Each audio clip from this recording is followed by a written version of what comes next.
ನಮಸ್ಕಾರ ಸ್ನೇಹಿತರೆ. ನಿಜಕ್ಕೂ ಈತ ಯಾರು? ಈತನ ಹೆಸರನ್ನು ಕೇಳಿದರೆ ಯಾಕೆ ಭಾರತದವರ ನರನಾಡಿಗಳು ಎದ್ದು ನಿಲ್ಲುತ್ತವೆ? ಯಾಕೆ ಈತನ ಹೆಸರು ಕೇಳಿದರೆ ಎಲ್ಲರ ಮೈ ರೋಮಾಂಚನವಾಗುತ್ತದೆ? ಸ್ನೇಹಿತರೆ, ಈತನು ಕೇವಲ ಮಹಾರಾಜನಾಗಿ ಉಳಿಯದೆ ಹಲವು ಜನರ ಆರಾಧ್ಯ ದೈವ ಆಗಿದ್ದು ಹೇಗೆ? ಸ್ನೇಹಿತರೆ, ಅವರು ಬೇರಾರೂ ಅಲ್ಲ, ಹಿಂದೂ ದೈವ ಎಂದು ಕರೆಯಿಸಿಕೊಳ್ಳುವ ಛತ್ರಪತಿ ಶಿವಾಜಿ ಮಹಾರಾಜರು. ಈ ಹೆಸರನ್ನು ಕೇಳದವರೇ ಇಲ್ಲ.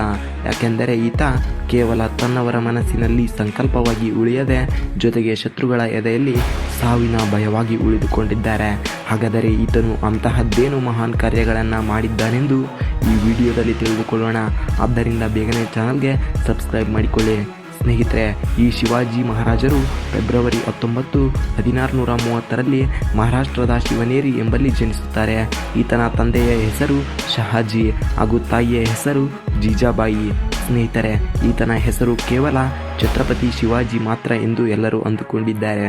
ಆದರೆ ಈತನ ಪೂರ್ಣ ಹೆಸರು ಶಿವಾಜಿರಾಜೇ ಶಹಾಜಿರಾಜೇ ಭೋಸ್ಲೆ. ಸ್ನೇಹಿತರೆ, ಮನೆಯೇ ಮೊದಲ ಪಾಠಶಾಲೆ, ತಾಯಿಯೇ ಮೊದಲ ಗುರು ಎಂಬಂತೆ ಶಿವಾಜಿಯ ಮೊದಲ ಗುರು ಅವರ ತಾಯಿ ಜೀಜಾಬಾಯಿಯೇ ಆಗಿದ್ದಾರೆ. ಆಕೆಯು ಶಿವಾಜಿಗೆ ಹೇಗೆ ಸಮಾಜದಲ್ಲಿ ಎಲ್ಲರ ಪ್ರೀತಿಯನ್ನು ಗಳಿಸಬೇಕು, ಎಲ್ಲರ ಜೊತೆ ಹೇಗೆ ನಡೆದುಕೊಳ್ಳಬೇಕು ಎನ್ನುವುದರ ಜೊತೆಗೆ ಅವರಿಗೆ ಧರ್ಮದ ಬಗ್ಗೆ ಹಾಗೂ ದೇಶದ ಬಗ್ಗೆ ಅಭಿಮಾನವನ್ನು ತುಂಬುತ್ತಾರೆ. ಇನ್ನು ಶಿವಾಜಿಯ ತಂದೆಯಾದ ಶಹಾಜಿ ಒಬ್ಬ ನಾಯಕರಾಗಿರ್ತಾರೆ ಹಾಗೂ ಇವರು ಮರಾಠ ಸಾಮ್ರಾಜ್ಯದ ಸಂಸ್ಥಾಪಕರಾಗಿದ್ದಾರೆ. ಹಾಗೂ ಇವರು ಶಿವಾಜಿಗೆ ಆಡಳಿತ ನೀತಿ ಹಾಗೂ ರಾಜತಂತ್ರಗಳನ್ನೆಲ್ಲ ಕಲಿಸುತ್ತಾರೆ. ಸ್ನೇಹಿತರೆ, ಶಿವಾಜಿಯ ಗುರುಗಳಾದ ದಾದಾಜಿ ಕೊಂಡದೇವರು ಶಿವಾಜಿಗೆ ಪೂರ್ಣ ಪ್ರಮಾಣದ ಯುದ್ಧ ಕೌಶಲ್ಯಗಳನ್ನು ಕಲಿಸುತ್ತಾರೆ. ಕತ್ತೆ ವರಸೆ, ಕುದುರೆ ಸವಾರಿ, ಇನ್ನು ಇತರ ಯುದ್ಧ ಕಲೆಗಳನ್ನು ಬಹುಬೇಗನೆ ಜೀರ್ಣಿಸಿಕೊಳ್ತಾರೆ. ಇವರು 17ನೇ ವಯಸ್ಸಿನಲ್ಲೇ ತೋರಣದುರ್ಗ ಕೋಟೆಯನ್ನು ವಶಪಡಿಸಿಕೊಳ್ತಾರೆ. ಸ್ನೇಹಿತರೆ, ಇತ್ತ ತಂದೆಯಾದ ಶಹಾಜಿಯ ವೈಭವವನ್ನು ಸಹಿಸಲಾಗದ ಕುತಂತ್ರಿಗಳು ಆದ ಮೊಘಲರು ಆದಿಲ್ ಶಾಹಿಗಳ ಜೊತೆ ಸೇರಿ ಶಹಾಜಿಯನ್ನು ಮೋಸದಿಂದ ಆಕ್ರಮಿಸುತ್ತಾರೆ. ಆಗ ಶಹಾಜಿ ಬೆಂಗಳೂರಿಗೆ ಹೊರಡಬೇಕಾಗಿ ಬರುತ್ತದೆ. ಆಗ ಅವರು ತಮ್ಮ ಅಧಿಕಾರವನ್ನು ಮಡದಿಯಾದ ಜೀಜಾಬಾಯಿಗೆ ವಹಿಸಿ ಖಡ್ಗವನ್ನು ಶಿವಾಜಿಗೆ ನೀಡ್ತಾರೆ ಹಾಗೂ ಮರಾಠ ಸಾಮ್ರಾಜ್ಯದ ದೊರೆಯನ್ನಾಗಿ ಶಿವಾಜಿಯನ್ನು ಮಾಡ್ತಾರೆ. ತಂದೆ ಹೋದ ನಂತರ ಶಿವಾಜಿಗೆ ಜವಾಬ್ದಾರಿಗಳು ಬೆನ್ನನ್ನೇರುತ್ತವೆ ಹಾಗೂ ಮುಂದೆ ಶಿವಾಜಿ ತನ್ನ 17ನೇ ವಯಸ್ಸಿನಲ್ಲೇ ಬಿಜಾಪುರದ ಆದಿಲ್ ಶಾಹಿ ದೊರೆಗಳ ಮೇಲೆ ಯುದ್ಧವನ್ನು ಸಾರಿ ಅವರನ್ನು ಸೋಲಿಸಿ ಬಿಜಾಪುರದ ಕೋಟೆಯನ್ನು ವಶಪಡಿಸಿಕೊಳ್ತಾನೆ ಹಾಗೂ ಮುಂದೆ ಹಲವಾರು ಪ್ರಾಂತ್ಯಗಳನ್ನು ಸಹ ತನ್ನ ಅಧೀನದಲ್ಲಿ ಇರಿಸಿಕೊಳ್ತಾನೆ. ಸ್ನೇಹಿತರೆ, ಬಾಲಕನಾಗಿದ್ದ ಶಿವಾಜಿಯ ಪರಾಕ್ರಮವನ್ನು ಕಂಡು ಸಹಿಸಲಾಗದೆ ಬೆಂಗಳೂರಿನಲ್ಲಿದ್ದ ತಂದೆ ಶಹಾಜಿಯನ್ನು ಬಂಧಿಸುತ್ತಾರೆ. ಹಾಗೆ ಶಿವಾಜಿ ಮತ್ತು ಆತನ ಸಹೋದರರನ್ನು ಸಹ ಬಂಧಿಸಲು ಸೈನ್ಯವನ್ನು ಕಳಿಸ್ತಾರೆ. ಆದರೆ ಅವನ ಯೋಜನೆ ಪೂರ್ತಿ ಉಲ್ಟಾ ಆಗಿಬಿಡುತ್ತೆ. ಯಾಕಂದರೆ ಶಿವಾಜಿ ಸಹೋದರರು ಸೇನೆಯನ್ನು ಧೂಳಿಪಟ ಮಾಡಿಬಿಡ್ತಾರೆ ಹಾಗೂ ನಂತರ ತನ್ನ ತಂದೆಯನ್ನು ಬಂಧಮುಕ್ತರನ್ನಾಗಿ ಮಾಡ್ತಾರೆ. ಇವನ ಈ ಸಾಹಸವನ್ನು ಕಂಡು ಆದಿಲ್ ಶಾಗೆ ಇನ್ನೂ ಹೊಟ್ಟೆ ಉರಿ ಜಾಸ್ತಿ ಆಗುತ್ತದೆ. ಅದಕ್ಕಾಗಿ ಈ ಬಾರಿ ಹಸ್ತಾನ್ ಎಂಬಾತ ಯೋಧನಿಗೆ ಶಿವಾಜಿಯನ್ನು ಮುಗಿಸಲು ಹೇಳ್ತಾನೆ. ಆಗ ಅವನು ಶಿವಾಜಿಯ ಇಷ್ಟ ದೈವವಾದ ಭವಾನಿ ದೇವಾಲಯವನ್ನು ಆಕ್ರಮಿಸುತ್ತಾನೆ. ಯುದ್ಧ ಮಾಡಿ ದೇವಾಲಯವನ್ನು ಹಿಂಪಡೆಯುವಂತೆ ಆದೇಶಿಸುತ್ತಾನೆ. ಆದರೆ ಶಿವಾಜಿ ಯುದ್ಧಕ್ಕೆ ಒಪ್ಪುವುದಿಲ್ಲ. ರಾಜಿ ಮಾಡಿಕೊಳ್ಳುವುದಕ್ಕಾಗಿ ಸಭೆಗೆ ಆಹ್ವಾನಿಸುತ್ತಾನೆ. ಆಗ ಶಿವಾಜಿಗೆ ಇವನು ಕಪಟಿ ಎಂದು ಮೊದಲೇ ತಿಳಿದಿತ್ತು. ಇದಕ್ಕೆ ಎಲ್ಲ ಸಿದ್ಧತೆಗಳನ್ನು ಮಾಡಿಕೊಂಡೇ ಬಂದಿದ್ದ. ಬಲಿಷ್ಠವಾದ ಎದೆಕವಚ ಹಾಗೂ ಹುಲಿ ಉಗುರಿನ ಚೂಪಾದ ಆಯುಧವನ್ನು ತಂದಿದ್ದ.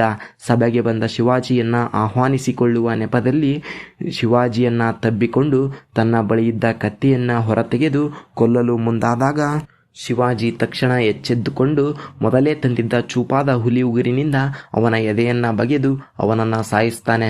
ನಂತರ ಶಿವಾಜಿಗೆ ವಿವಾಹವನ್ನು ಏರ್ಪಡಿಸಲಾಗುತ್ತದೆ. ಶಿವಾಜಿಗೆ ನಿಂಬಳ್ಕರ್ ಮನೆತನದ ಸಾಯಿಬಾಯಿ ಎನ್ನುವವರ ಜೊತೆ ವಿವಾಹ ಆಗುತ್ತದೆ ಹಾಗೂ ಮುಂದೆ 1666ರಲ್ಲಿ ಶಿವಾಜಿಯ ತಂದೆಯಾದ ಶಹಾಜಿಯವರು ಮರಣ ಹೊಂದುತ್ತಾರೆ. ಆದರೆ ಇಲ್ಲಿಗೆ ಶಿವಾಜಿಯ ಪರಾಕ್ರಮ ಮಣ್ಣಾಗಲಿಲ್ಲ. ಇಲ್ಲಿಂದಾನೇ ಶಿವಾಜಿಯು ನೂರಾರು ಪ್ರಾಂತ್ಯಗಳನ್ನು ಹಾಗೂ ಕೋಟೆಗಳನ್ನು ಗೆಲ್ಲುವುದರ ಜೊತೆಗೆ ಹಲವಾರು ಯುದ್ಧಗಳಲ್ಲಿ ವಿಜಯವನ್ನು ಸಾಧಿಸಿದ್ರು. ಹೀಗೆ ಶಿವಾಜಿಯ ಪರಾಕ್ರಮ ಸುದ್ದಿಯು ಮಹಾರಾಷ್ಟ್ರವನ್ನು ದಾಟಿ ಮೊಘಲರ ಸಾಮ್ರಾಜ್ಯದ ಒಳಗೂ ನುಸುಳಿತ್ತು. ಸ್ನೇಹಿತರೆ, ಭಾರತ ದೇಶವು ಹಿಂದೂ ರಾಷ್ಟ್ರವಾಗಬಾರದು ಎಂಬ ದುರುದ್ದೇಶವನ್ನು ಹೊಂದಿದ್ದ ಮುಸ್ಲಿಂ ರಾಜರಲ್ಲಿ ಶಿವಾಜಿಯ ಕಾಲದಲ್ಲಿದ್ದ ಔರಂಗಜೇಬನು ಕೂಡ ಒಬ್ಬನಾಗಿರ್ತಾನೆ.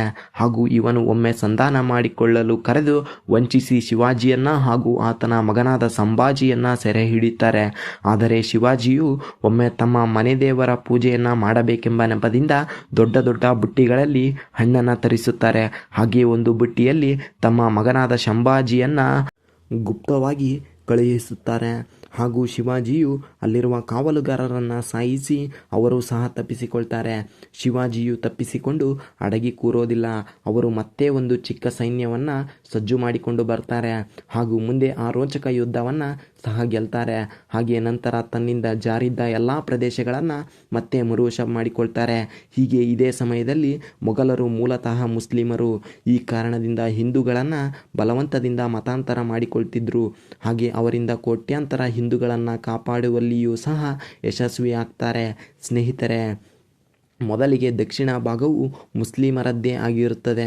ಆದರೆ ನಂತರ ಅದನ್ನೆಲ್ಲ ಮರುನಿರ್ಮಿಸಿ ಅಲ್ಲಿಯೇ ಮೊದಲ ಹಿಂದೂ ಸಾರ್ವಭೌಮತ್ವವನ್ನು ನಿರ್ಮಿಸುತ್ತಾರೆ.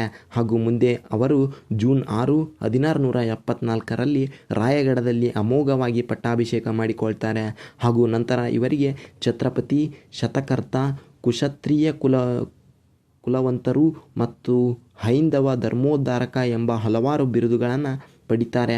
ಹೀಗೆ ಇವರು ಹಿಂದೂಗಳನ್ನು ಉದ್ಧಾರ ಮಾಡುವುದರ ಜೊತೆಗೆ ಹಲವಾರು ಹಿಂದೂ ದೇವಾಲಯಗಳನ್ನು ಪುನರ್ನಿರ್ಮಾಣ ಮಾಡ್ತಾರೆ. ಇವರಿಗೆ ತಮ್ಮ ಧರ್ಮವೇ ತಮ್ಮ ತಂದೆ ತಾಯಿಯಾಗಿತ್ತು. ಧರ್ಮದ ವಿಷಯಕ್ಕೆ ಬಂದ ಯಾರನ್ನೂ ಸಹ ಇವರು ಬದುಕಲು ಬಿಟ್ಟಿಲ್ಲ. ಆದ್ದರಿಂದ ಇವರನ್ನು ಹಿಂದೂ ಹುಲಿ ಎಂದು ಸಹ ಕರೆಯುತ್ತಾರೆ.